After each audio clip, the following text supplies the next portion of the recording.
Examples and Downloads has the list of all the content types that are available to you and also within the Moodle platform. When you're interested in a certain content type, you just click on that content type link and it will take you to a page that has a description and examples of what that content type can do.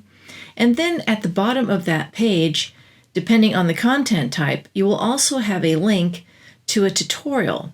If you click on that link, it will take you to another page, and from there you'll have further explanation, sometimes a video tutorial, or a step-by-step guide that will take you through the process of creating this within the Moodle platform.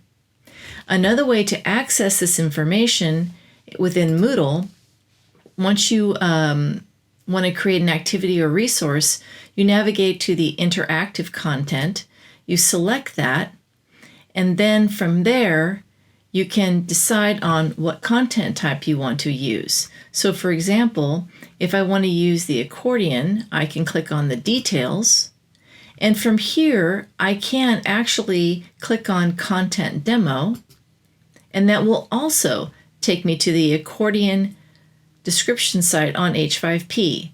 So there are two different ways that you can navigate to this information on H5P itself or through Moodle.